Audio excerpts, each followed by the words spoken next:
que están todos aplaudiendo y Arismendi está así. Y no aplaudía porque era algo que sectorialmente no convenía que tomara el camino el Partido Comunista del Uruguay.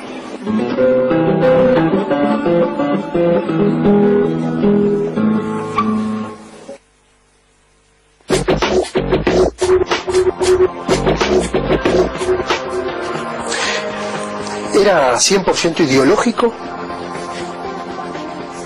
No sé qué entendés por eso.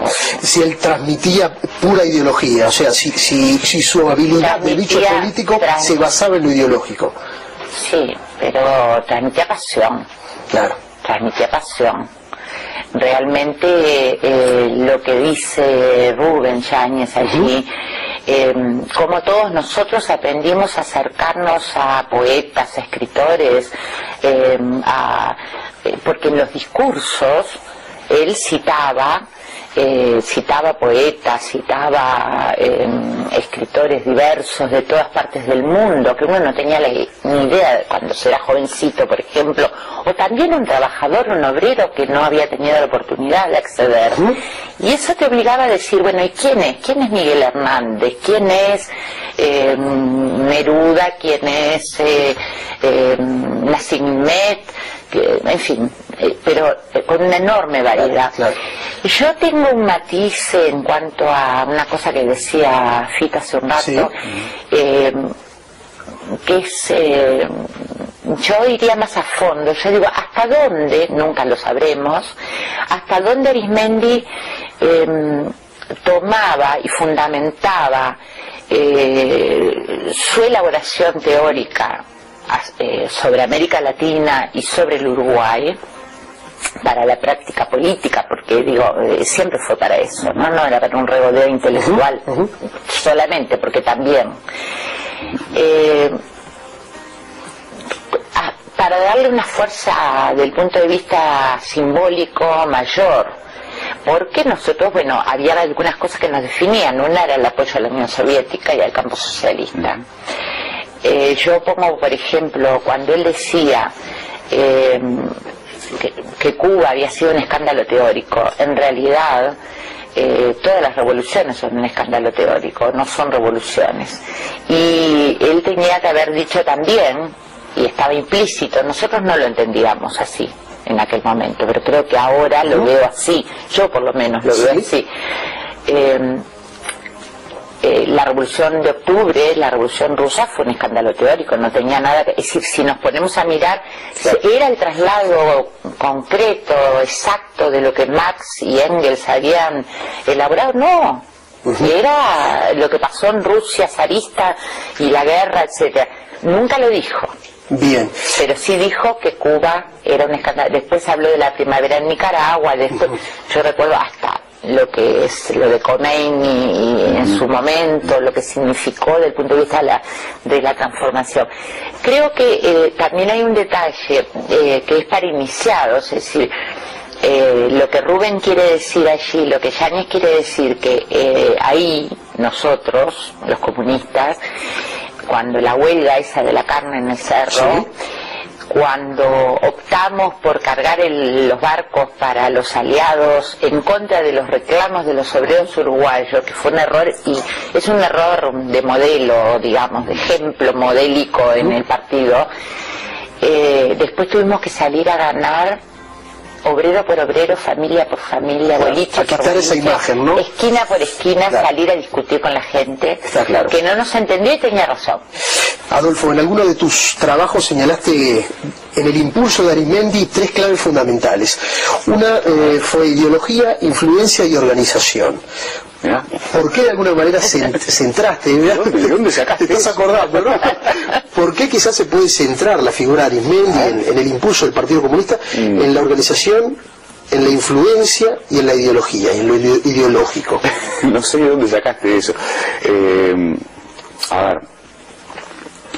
¿O por qué te crees que estos que estos 3 puntos pueden ser claves justamente en el resurgir del Partido Comunista con la figura de Arizmendi. Sí, no sé bien de dónde sacaste eso, a qué estaba haciendo referencia. Es una publicación que salió en El Observador, hiciste un análisis sobre el Partido Comunista y sobre Arizmendi mismo. Sí. Pero más allá de la publicación en sí, o sea, ¿crees que son 3 puntos claves en el pasado del Partido Comunista unido con la figura de Arizmendi? ¿Crees que hay otros puntos claves? ¿Crees que se basa la figura de Arizmendi en otro lugar? Recordemos que el Partido Comunista se transforma luego del episodio de los Gómez. Hay toda una historia nueva ahí y con eso tiene mucho que ver Rodney Arizmendi. Sí. La verdad que no sé bien por dónde venía eso de la ideología, de la influencia de la organización. Quizás estaba haciendo alusión a las continuidades que hay entre el Partido Comunista de ahora y el Partido Comunista de antes. Quizás estaba haciendo alusión a eso. No sé. Déjame reenganchar con algunas cosas que escuché de Marina y algunas cosas que vi en los tapes anteriores.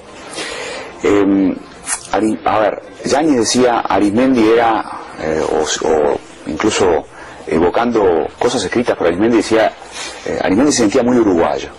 Yo creo que uno de los aspectos en los que más claramente queda claro hasta qué punto Arizmendi era uruguayo y estaba influido por el entorno es en su propia manera de hacer política. Uno de los rasgos de, si vos querés, de la ideología de Arizmendi, ya que vos lo mencionabas hace un rato, y por lo tanto del Partido Comunista que él ayudó a construir, es una enorme capacidad de diálogo. El Partido Comunista de la época de Arizmendi, y en el libro de Gerardo Leibner, que se acaba de publicar en estos días, está creo que muy bien recogido, es que es un Partido Comunista que deja de estar encerrado y pasa a tener una enorme zona de contacto con la sociedad, con la izquierda, con el movimiento obrero, pero también con los partidos tradicionales. El Partido Comunista de Arizmendi, y por lo tanto Arizmendi, era un hombre con capacidad de negociación. Alguna vez algún importante dirigente colorado me decía, hablando de los comunistas, hablando de Arizmendi, me decía, y sí, nosotros podíamos, incluso en las épocas más duras, incluso antes de la dictadura, podíamos hablar con el Partido Comunista. Y nos podíamos sentar, llegado el caso, a negociar con el Partido Comunista. Porque la política, en las democracias, es negociación. Y la democracia uruguaya, una de las más fuertes de América Latina, le impone a cualquiera que participe en ella, le impone aprender a negociar. El Partido Comunista de Arizmendi era un partido comunista que tenía capacidad de negociación, y Arizmendi en ese sentido era... el gran negociador. Yo diría, era muy uruguayo, ¿no? Y respecto al otro tema, el tema de la teoría y hasta qué punto... Arizmendi se movía dentro de esa teoría o por fuera de la teoría, yo diría, aportando un poco, con matices, pero aportando la idea de que no necesariamente ni Arizmendi ni el Partido Comunista eran siervos ideológicamente de Moscú. Uno de los aspectos en que el Partido Comunista más innovó, para mi gusto, no es tanto con la teoría de la revolución en cuanto a las etapas, ¿no? 2 etapas de la revolución, o respecto, yo que sé, a la unidad del movimiento obrero, la unidad política. Me parece que, por ejemplo, en el delicadísimo asunto de si era posible o no era posible hacer la revolución por la vía pacífica, un tema muy candente en los años 60, el Partido Comunista Uruguayo, por impulso de Arizmendi, tiene una posición súper original. No es la posición de Moscú.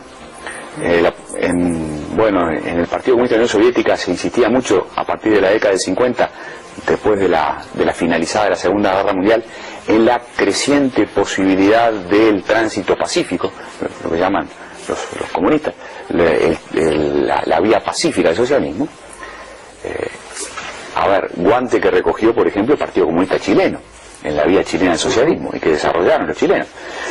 Entonces el Partido Comunista, en su visión del tema de la estrategia de las vías a la revolución, no suscribía la visión de los soviéticos, pero tampoco suscribía la visión de los cubanos y del Partido Comunista cubano, y de todo la tendencia muy fuerte en América Latina a la creación de focos y a la repetición de la experiencia guerrillera y de construcción construcción de las famosas condiciones subjetivas de la revolución llevada adelante por muchos comunistas y por muchos movimientos armados en América Latina.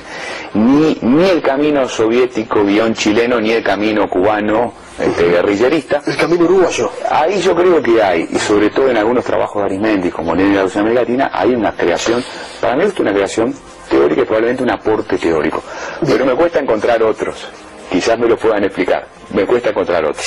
Veamos a ver si lo explica de alguna manera Juan Castillo, dirigente sindical actual, justamente del PIT-CNT e integrante del Partido Comunista.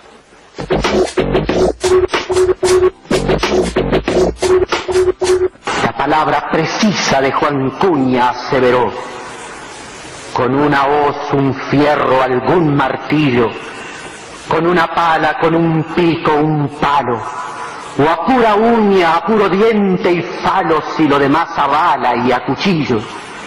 Basta juntar del modo más sencillo de cada corazón el limpio halo. Se me ocurre pensar en uno de los hombres que ha sido, fue y será por mucho tiempo uno de los grandes pensadores, uno de los grandes ideólogos, quien ha llevado efectivamente a la práctica lo que es el marxismo en nuestro país y en América Latina. Así que una referencia histórica notable y fuente de consulta cada vez que surgen las dudas o las complejidades que en el movimiento sindical y en la política, en la cuestión social y popular a menudo ocurre. Hay que volver a los textos, a escuchar o a leer al flaco Ronnie Arismendi. Habitualmente, cuando se habla del Uruguay, se dibujan dos rasgos. Uno, se dice Uruguay es una gran prisión. Otro, se dice Uruguay es un pueblo en lucha.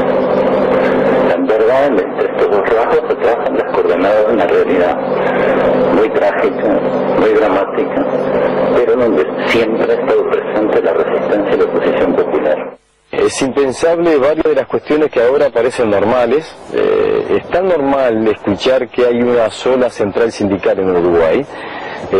Impensable si no fuera a partir del influjo que el Partido Comunista liderado por Ronnie Arismendi a partir del 55, cuando hace todo ese proceso de crítica que es imposible pensar un desarrollo de la revolución uruguaya, de su democracia avanzada, si antes no ocurría la construcción de la unidad del movimiento sindical en una sola central y la unidad de toda la izquierda. Él se planteaba estas dos cosas como un elemento central.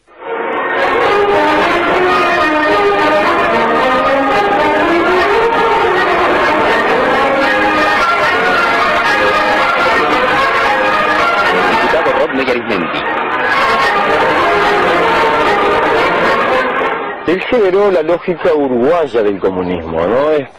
A mí me parece de que para los comunistas del mundo pensar y desarrollar su teoría, sus definiciones ideológicas, su forma y sus métodos de pensar y de hacer política, es indispensable siempre tener en cuenta a Lenin, a Engels, a Marx.